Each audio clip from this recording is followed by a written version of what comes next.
We are almost done with the introductory part and the Ethereum basics. But before we can get started with smart contract programming, there are a few more things we have to look into. Namely, the Ethereum virtual machine, the computation context and the data that is available for use in smart contracts, then how this data is stored on the blockchain, and last but not least, you need a certain primer on Web3, what it means and how it can be used. And that is exactly what we're going to look at right now.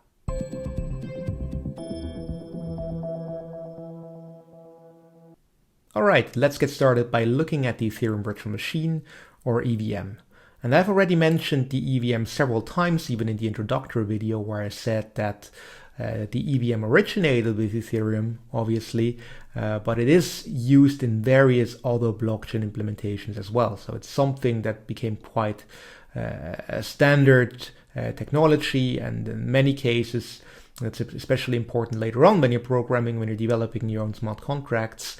These smart contracts could also be interpreted by other blockchain implementations, which are also EVM, Ethereum Virtual Machine based. Now, the Ethereum Virtual Machine is an execution environment or virtual machine that runs on every single full node. So basically on every computer that has a complete copy of the blockchain and decides to verify the transaction, this is something, this execution environment that runs thereon and basically executes every single transaction, verifies every single transaction as part of the consensus. Now, what's important to understand is that these transactions get executed deterministically. And this makes perfect sense when you have a network like that, a peer-to-peer network where everyone executes these transactions, but at the end you have to reach a consensus. Then obviously there cannot be any randomized elements in the interpretation of the execution. It must be deterministic to ensure that the transactions have the same effect on every single full node. Otherwise, there would be no way of reaching a consensus when everyone would have a different understanding of what's going on. That's why we are limited to deterministic operations, and it's super hard to introduce randomness on the Ethereum virtual machine. Now, also we mentioned that last time it's Turing complete. So we have a Turing complete instruction set, which means you're relatively free in what you can develop. But of course, just having a Turing complete instruction set doesn't mean that you can do whatever you want. You're still limited in terms of the computational resources you can use, because smart contracts, when they require a lot of computation, then it's super expensive to actually execute them, and there are many things you don't necessarily want to do on a smart contract, don't necessarily want to do on-chain. Whenever it's not critical in terms of security, critical that everyone can verify it, then it's something that should not be done necessarily in the context of a smart contract, in an on-chain context. But then again, when you have something that must be executed in exactly the way you're looking for and something that must be verifiable, then smart contracts are, of course, super powerful. And last but not least, state changes are part of the consensus. I think that's important to understand, that whenever people are assembling these blocks, whenever blocks get confirmed, that the execution of the included transactions and the corresponding state changes are also part of the consensus protocol. So there, whenever you're confirming a block, you're essentially confirming some transactions, you're confirming some state changes, which are part of this block. So anything you do, anything that gets computed on the Ethereum virtual machine, essentially is part of the consensus protocol. Now, there are some misconceptions.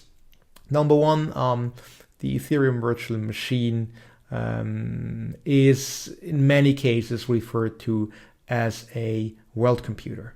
And I understand what people who are saying Ethereum is a world computer probably have in mind. And yes, you could make the argument that it is to some extent a world computer, because there are so many people working on it and it's distributed and it's really the world's computer. But what is dangerous about this term is that many people, when they hear the term world computer, what they have in mind is that it's extremely powerful in terms of computational resources. And that's something that would be completely wrong to state. I mean, Ethereum has many advantages, and we will actually see that on one of the next slides. But the one drawback you have with smart contracts, as already stated, is that you're relatively limited in terms of the computational resources because it becomes extremely expensive relatively quickly. So you have to be deliberate in your choice what exactly you want to compute on-chain and what you could also compute off-chain, where you may not need the security that is introduced by a public blockchain and by the trusted execution environment that corresponds with this public blockchain. So that's just something you have to be aware of. Now, how exactly does it work? How does the EVM actually lead to or work with state changes with transactions? Now, what you usually have is you have an original state, and we just call that state T. And what you see here is this is state T plus 1, meaning that's the next block. Here's state T plus 2, again the next block, state T plus 3, next block, T plus 4, and so on. So these really are the blocks.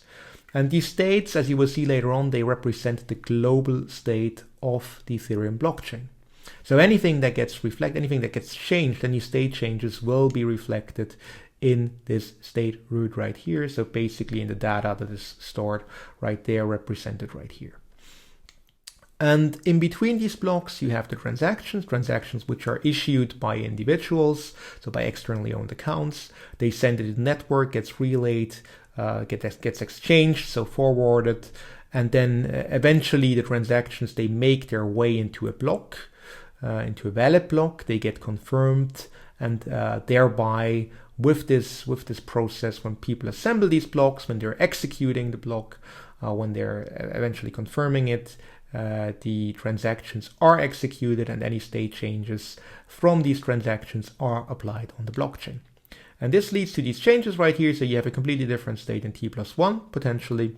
And then again, you have some more transactions which lead to a completely different state in T plus 2, and so on. So that's the idea. That's how it works in a really high level with the transactions. And you have already learned that there are several kinds of transactions. So you have the value transactions that simply allow you to send some ether. You have the contract execution transactions that allow you to call a function, a method, with some parameters and interact with a smart contract or with several ones. If the transaction gets forwarded through internal transactions by the smart contract. And then, of course, the last one is the deployment transaction, where you're creating a new smart contract, a new contract account yourself, and basically add some new instructions in the form of a smart contract to the blockchain. Now, some trade-offs again, and I know I already said that, but it's important to understand the EVM is slow. Every full node processes all transactions. So it's really this trade-off between inclusion and performance. You have to be aware that data exchange and the verification requires some resources, and that Ethereum is optimized in a way basically for inclusion. So as a public blockchain, the most important idea, the most important characteristic of Ethereum is that verification doesn't require massive resources. You don't have to do that in a data center. It's the idea is that everyone can do that with relatively low hardware requirements. But by making sure that this is something that holds, so that in fact everyone can just verify transactions on the Ethereum blockchain. Of course, you have to dial back with the computational resources, and it will become relatively slow when you compare it to something that would require massive resource and could only be hosted in a data center. So that's really a trade-off, but it's quite obvious with a public blockchain where this trade-off should lie and why you should go that direction. But this also means that with Ethereum you have relatively small amounts of transactions that can be executed per second. Now, this will change eventually when with Ethereum 2.0. But as of right now, you're relatively limited with the transaction count and the transactions that can get executed per second. That's a limitation you have to be aware of. Now, on the plus side, it's permissionless, it's distributed, it's very robust in that sense, so it's not controlled by a single entity. It's not something that can be manipulated by a single entity. It's not that there are any system critical resources in there, in the sense that there is just a single point of failure. It's trustless, it's completely verifiable, and it's also at least to some extent, irreversible. And after a while, when the transactions have been confirmed and they're relatively deep in the blockchain, then it becomes irreversible. And these are really the pluses. So whenever you have something that's completely system critical, whenever you have something that requires usually a lot of trust, where you have middlemen involved, then Ethereum might be a good choice.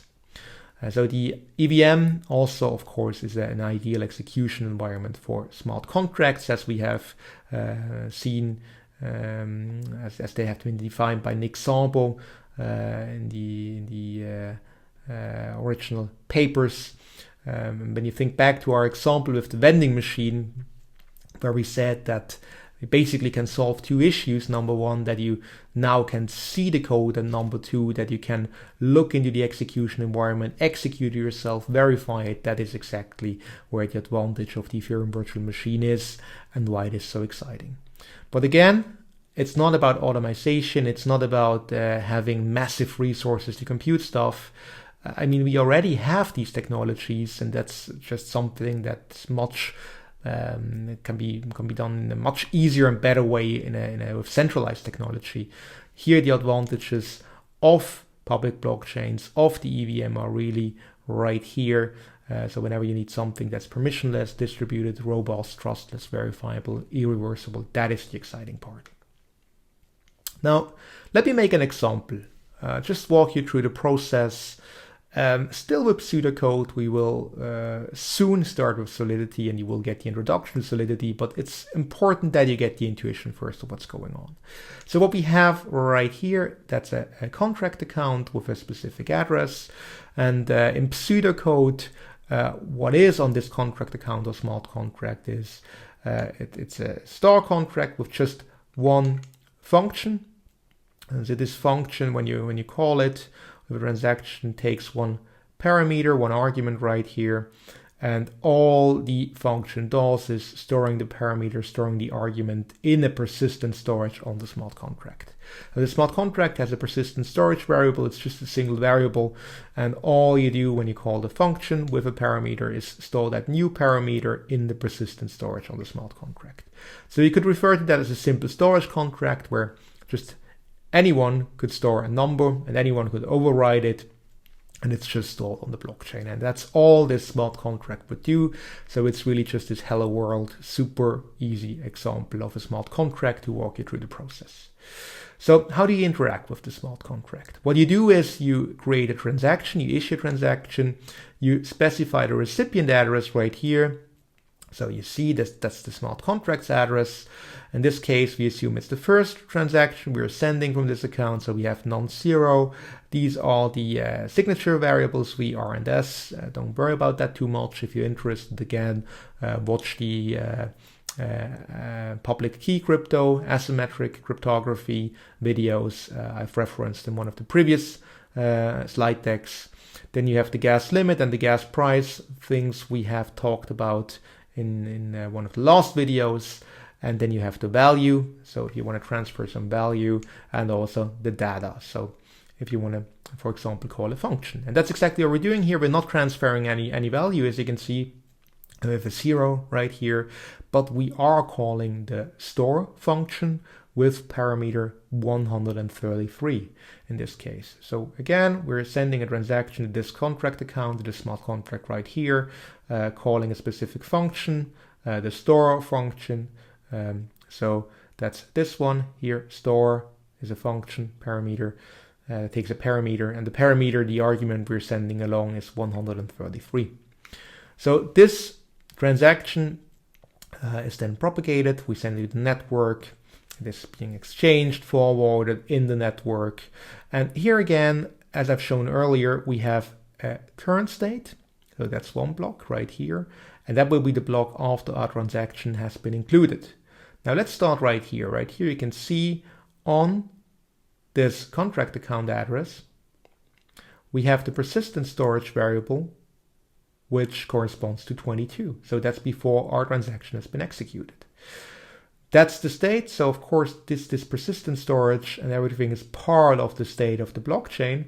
And then after the execution, and if we assume that our transaction right here will be confirmed as part of the next block, so as part of this block, the persistent storage will be updated to 133 because that's exactly what we've done here. We've called the store function with the argument with the parameter 133. What does the store function? Well, it updates this persistent storage. And that's exactly what happens. And that's it. It's actually super easy. It's just this, whenever you want to interact with a function, whenever you want to interact with a smart contract, you have to specify the address. We know what smart contract you are referring to, and then of course if there are several functions, you also have to refer the specific function, the specific method you want to call, and then there may be parameters, arguments, as in this case, where you have to specify what exactly the arguments you're sending alongside are. So in this case, what number you want to update it to, and that's it. So there are some limitations in terms of the computational context, and that's the second misconception you always hear people talking about. The Ethereum blockchain, or blockchains in general, are great in interpreting and in using on-chain data. So when you have something on-chain, when data is stored on-chain, then it's fully secured by the consensus protocol, and it can be used in the context of smart contract under normal circumstances. So for example, you have native protocol tokens, but also tokens that are created with let's say, an ERC20 token standard or a 721 token standard, so a token contract. But then you can use that. And also when you have some data from previous transactions which can be validated on-chain, that's perfectly fine. And we refer to that as native on-chain data because it exists on the blockchain, and native because you can verify everything, the entire life cycle of that data, just with data that originated on the blockchain. So you don't have to trust anyone else. You don't require any outside information. You can basically look just at the information you have on the blockchain and cryptographically verify that everything is correct when you're using this data. And the best example, once again, I mean, it's true for some tokens, but the best example is just Ether. So with Ether are created on-chain, Ether are transferred on-chain, all of the proofs are on-chain, so you know with certainty when you're looking just at on-chain data that Ether has been sent legitimately, and that you can basically reconstruct the owners, and the data is just sufficient. And that's why we say it's native. It originated on the blockchain. That's why we say it's on-chain data, so it came from the blockchain. It is verifiable on the blockchain. The second thing we're also, I mean, in many cases you will need that, is off-chain data. And off-chain data can be things like football scores, like weather data. In the DeFi context, it's usually price data of some external assets. What's important to understand is that there is no native on-chain representation of these data points. I mean, it's perfectly feasible, and it's possible that somebody adds these data points to the blockchain. So for example, that I have a smart contract where I just regularly update some football scores, and it can be used by other smart contracts, but it's not a native representation because the blockchain itself doesn't know about the recent football scores. It has no idea. It just relies on my information, and in this case I would be something that's called an oracle. So an oracle is just an external data feed, so you're trusting somebody to provide the correct data. Now, of course, once it's on the blockchain, it's also immutable. At least you could see when something is changed, but there is an issue with that. I mean, even if it is immutable, and even if it's a completely static contract and you know it cannot be changed, this data point, anymore afterwards, you still have to rely on the oracle, and you still have to rely that this data is correct when it is added to the blockchain. So originally, when it originally is added to the blockchain, that this data is in fact correct. And that's, of course, something that cannot be guaranteed by the blockchain, and it is essentially something you have to rely on an external data provider. Now, what's great about things like football scores, like weather data, like price data, it can be hashed. Okay, so you have this reference. It can also in many cases just be added in in a clearly readable format. So for example, the weather data, the prices, or the football scores directly on the blockchain. But that's something you can reference on the blockchain. And again, when you have added it, then it may become immutable depending on how exactly you implement it. So yes, you have to trust the data source, but at least you can add it in a way that, provided the original oracle added the correct data, it cannot be changed later on. So it's somewhat reliable and you know exactly what you're referring to. Now the last thing, and you hear that quite often in the private sector, is even more complicated. That's physical off-chain references. And physical off-chain references are things like parcels, shipping parcels, or containers, or just a reference to any physical object.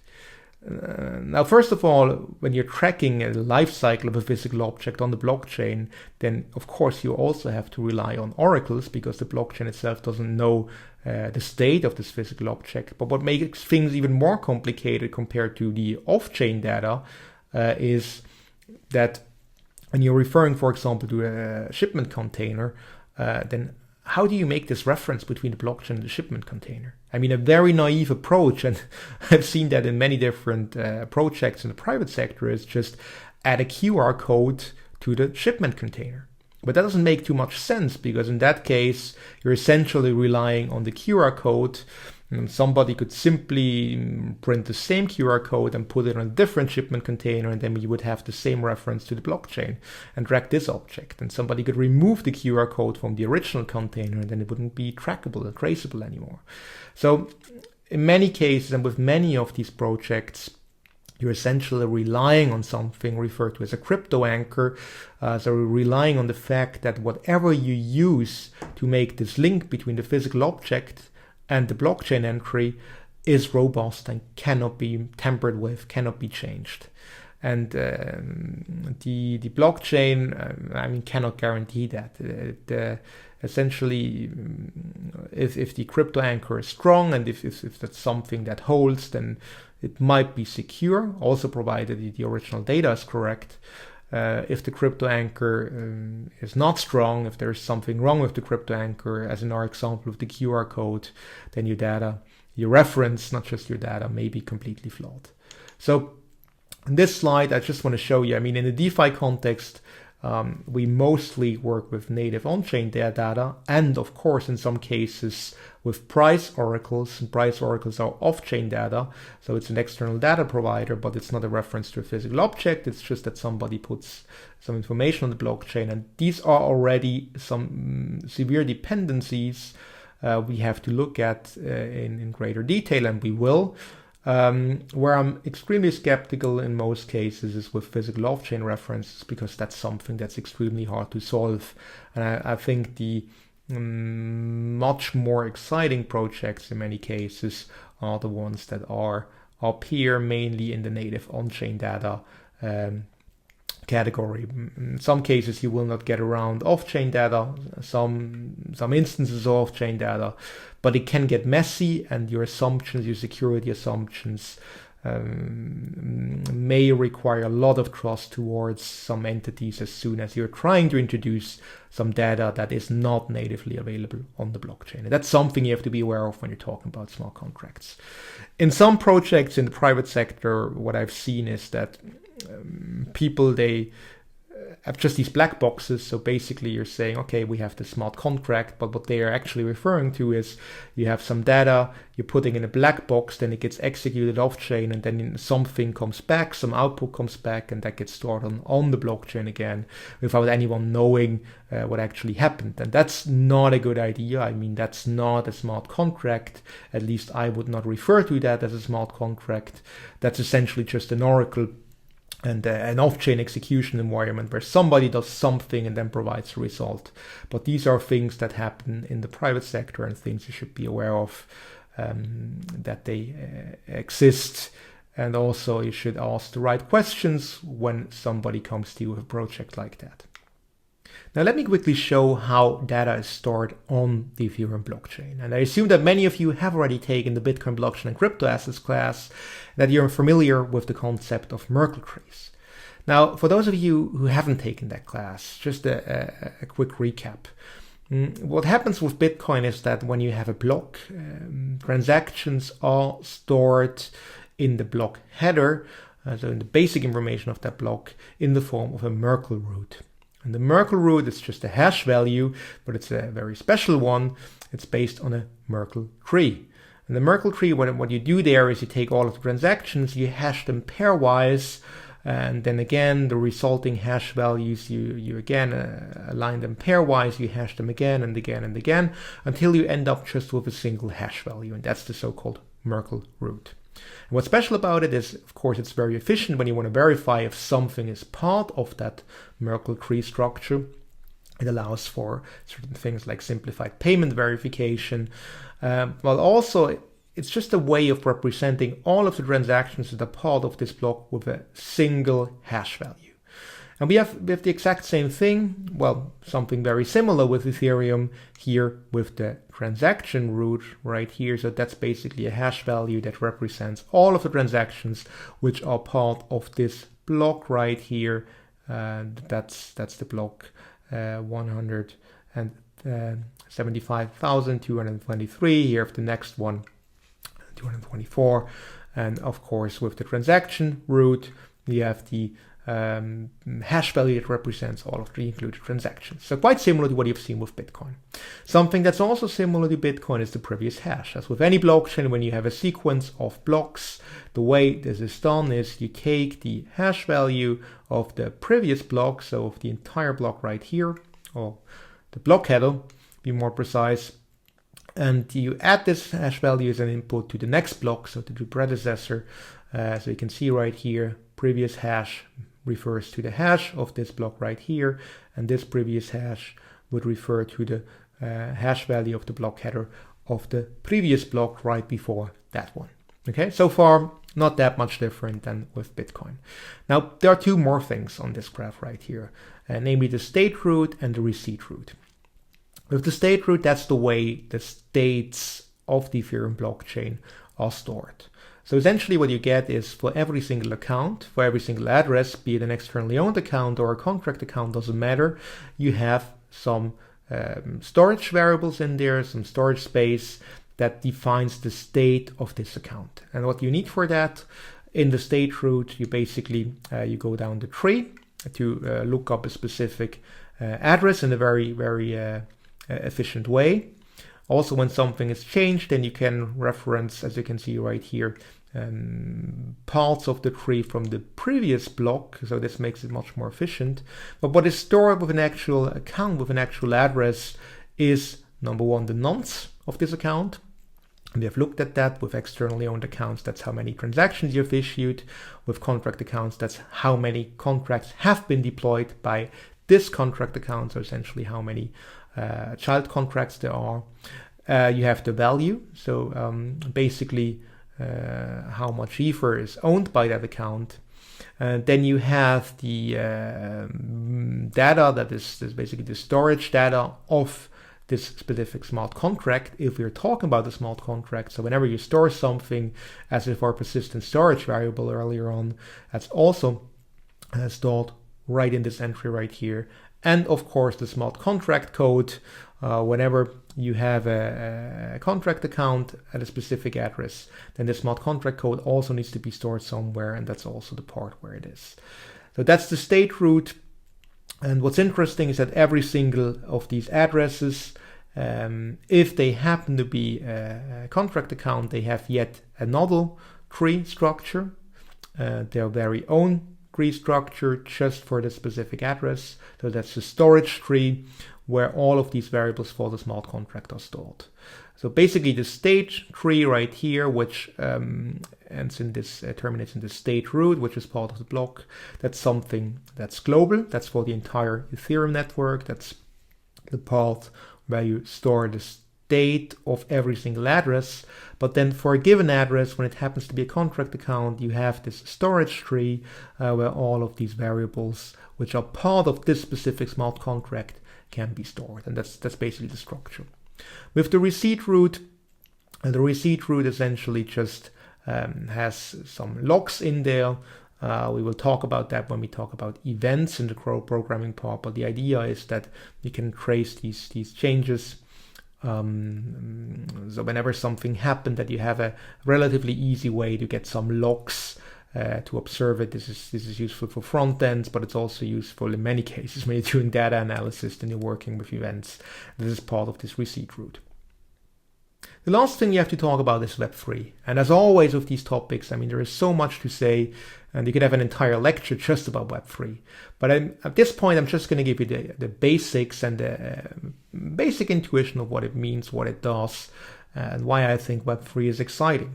Now, when you look at the internet, so basically when you're surfing around in your browser, the way this is usually done is you have your client right here. This is your computer, your cell phone, just the device you're using for browsing, for obtaining data. And then it usually connects to servers, right? You have the server infrastructure, servers that are hosted by the data provider, by the service provider of the specific website. You get the information, and then what you're doing is you're showing this information on your client through a web browser. Usually it gets interpreted. So you're just taking the information from the server. It gets interpreted by the web browser and you look at it. Of course, this is fine in many cases, but you have to be aware that you're trusting this server infrastructure right here. And you get all of the information just from this one server, and that it's heavily centralized. And centralization, of course, is prone to error. It can go down, as there are countless examples of that. When there is crucial infrastructure, when there is something wrong with it, then you cannot reach these services anymore. You don't get any information. And of course, it's also prone to manipulation. So there is something called Web3, and the idea of having a decentralized web, of having a decentralized internet. And of course, blockchain plays an integral part in that. And many of the things we see in the course of this lecture actually are part of Web3. And the way it works is you have basically a blockchain infrastructure. It can be one, it can be several ones. Public blockchains where the data is stored, where some smart contracts are stored in there, where you can interact with it. You're using something like MetaMask. So this plugin that allows you to show Web3 information in your browser, and that also allows you to interact with the blockchain through transactions. So it allows you to issue transactions. And this is basically your gateway to the trusted environment, to the blockchain. Now, you can have an Ethereum node, and there are basically two options. Number one, you have your own node, and that's definitely something I recommend. And in that case, you can set up MetaMask, in our example, in a way that you get the information directly from your personal node. Then you can verify everything you're getting, everything you're sending, and you know exactly that the information is true, as verified by your own computer, as verified by your own node. Or alternatively, and that is of course easier to do, and that's what we have done so far in this lecture, is you rely on an external node, as is on a service like Infura, and they're giving you the data. They run a full node on behalf of you, and essentially you're just trusting them that they're giving you the correct data from a full node. So when you're doing something like that, when you have an external node and you're relying on a service, then to be fair, it's not that different from going to a server, because you're still trusting someone. But what's super important to understand is that there is a big difference between the two architectures, because in this case, right here, you have a choice. You can run your own full node. And if you don't want to rely on someone else, if you don't want to trust someone else, you can do it on your own. And that's something you simply cannot do right here. I mean, here you just have to rely on whatever they're giving you. When this server is down, when this infrastructure is down, it's not reachable. And that's something that's super exciting. And personally also, I hope that will be the future of the web. I think it's a much better architecture choice this way. And something that for many applications makes perfect sense. And of course, we will also look into that when we talk about decentralized finance, because decentralized finance essentially relies exactly on that relationship right here. But again, I mean, here there's not too much different. You're still using your device, then you're using this gateway through a plugin. This can be a browser that supports Web3. It can be a plugin for a traditional browser, plugin like MetaMask, the one we're using. And then you're connecting to one blockchain or to an infrastructure that allows you to connect to several blockchains in some cases. All right. So the last thing I want to mention for this video is please read this article right here. It's a relatively old blog post in terms of blockchain timeframes. It's from 2015 by Vitalik once again. And here he talks about Merkling in Ethereum, so the different trees, how they're used, and more importantly, why they're used. And with that, stay curious. See you soon.